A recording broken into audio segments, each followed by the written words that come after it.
13/11/2023 की मुरली के ही मातेश्वरी के महावाक्य हैं। ये ईश्वरीय सत्संग कॉमन सत्संग नहीं है। अपना जो ईश्वरीय सत्संग है ये कॉमन नहीं है, ये है ईश्वरीय स्कूल कॉलेज। जिस तरह कॉलेज में अपने को रेगुलर स्टडी करनी है, बाकी तो सिर्फ सत्संग करना, थोड़ा सुना, फिर वो जैसा बनता ही चला जाता है, क्योंकि वहाँ कोई रेगुलर पढ़ाई नहीं मिलती है जहाँ से कोई प्रारब्ध बने। अपना सत्संग कुछ भी कॉमन नहीं है, अपना तो ईश्वरीय कॉलेज है जहाँ स्वयं परमात्मा बैठ हमको पढ़ाते हैं और उस पढ़ाई को पूरा धारण करके उच्च पद को प्राप्त करवाते हैं। जैसे रोज़ाना स्कूल में मास्टर पढ़ाकर फिर डिग्री देता है, इसी तरह स्वयं परमात्मा गुरु टीचर के रूप में, पिता के रूप में हमको पढ़ाकर सर्वोत्तम देवी देवता पद प्राप्त करवाते हैं। इसलिए स्कूल में जॉइंट होना ज़रूरी है। यहाँ आने वाले को ये नॉलेज भी समझनी है कि यहाँ कौन सी शिक्षा मिलती है और इस शिक्षा को लेने से हमको क्या प्राप्ति होगी। हम तो जान ही चुके हैं कि परमात्मा आकर डिग्री पास कराते हैं और एक ही जन्म में सारा कोर्स पूरा करना है। तो जो शुरू से लेकर अंत तक इस ज्ञान के कोर्स को पूरी रीति उठाते हैं फुल पास होंगे। बाकी जो कोर्स के बीच में आएंगे वो इतनी नॉलेज को नहीं उठाएंगे, उन्हों को पता नहीं आगे क्या कोर्स चला। इसलिए रेगुलर पढ़ना है और नॉलेज को जानने के लिए रेगुलर स्टडी करनी है। परमात्मा का सच्चा बच्चा बनते समय हमें कोई भी संशय में नहीं आना चाहिए। जब परमात्मा खुद सृष्टि पर आए हुए हैं तो हमें परमात्मा को अपना पक्का हाथ देना है। पक्का सच्चा बच्चा ही बाबा को हाथ दे सकता है। इस बाप का हाथ नहीं छोड़ना। अगर छोड़ेंगे तो फिर निधन का बनकर कहाँ जाएंगे। यानी जब माता कहती है कि जब परमात्मा का हाथ पकड़ ही लिया है तो फिर हमें संकल्प भी नहीं आना चाहिए कि मैं छोड़ दूँ, या हमें किसी तरह का इस तरह से बाबा को छोड़ने का हमें संशय भी नहीं आना चाहिए उन पे कि पता नहीं हम पार भी करेंगे, क्या होगा। कोई ऐसे बच्चे भी होते हैं जो परमपिता को ठीक से नहीं पहचानते, पिता के सामने पढ़ते हैं तो भी ऐसे कह देते हैं हमको किसी की कोई परवाह नहीं।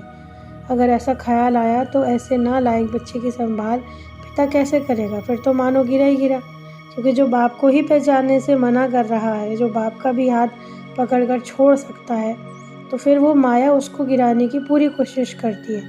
तो परीक्षा भी लेती है। माया का काम ही है परीक्षा लेना, कि वो देखती है ना कितने योद्धा हैं ये, कितने रुस्तम हैं, तो ये भी ज़रूरी है, एग्ज़ाम भी आने हैं।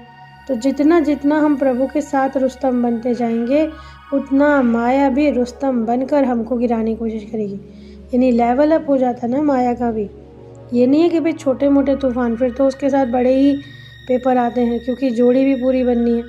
जितना प्रभु बलवान है माया भी उतनी बलवानी दिखाती है।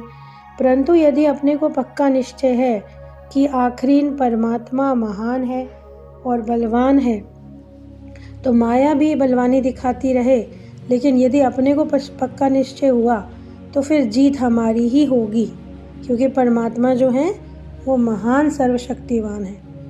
तो अपने को पहले पूरा निश्चय करना है, इस पढ़ाई को पूरा ध्यान से अच्छी रीति पढ़ना है और श्वासोश्वास इस विश्वास में स्थित होना है कि माया भी अपनी बलवानी दिखाने के लिए आगे आनी है।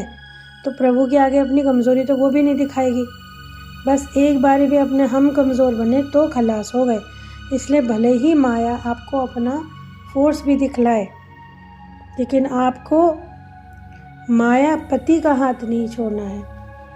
माया से भी बड़े बाबा हैं, तो यदि उनका हाथ पूरा पकड़ा है तो मानो विजय हमारी ही है। यानी मम्मा क्या कहती हैं कि जब परमात्मा हमारा मालिक है, परमात्मा हमारा सब कुछ है, परमपिता, शिक्षक, गुरु, सदगुरु, जो भी आप कहिए, तो उनका हाथ छोड़ने का संकल्प भी क्यों आता है मन में।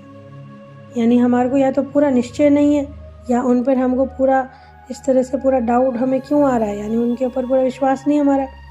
परमात्मा खुद कहते हैं, बच्चे जब मैं खुद समर्थ हूँ तो तुम मेरे साथ होते ही या मेरा साथ लेते ही तुम भी समर्थ बन जाएंगे, और अवश्य बनेंगे। क्योंकि जीत हमेशा किसकी होती है, चाहे कितना भी कोई वो हो, कितना भी महान, कितना भी बड़ा बन जाए, लेकिन परमात्मा से ज़्यादा महान और बड़ा मर्सीफुल कोई भी नहीं है। तो बाबा जिस तरह से हमें पढ़ाते हैं ना, तो हमें ये समझना होगा कि बाबा के साथ हम रहेंगे तो हम माया से भी युद्ध में जीत सकेंगे।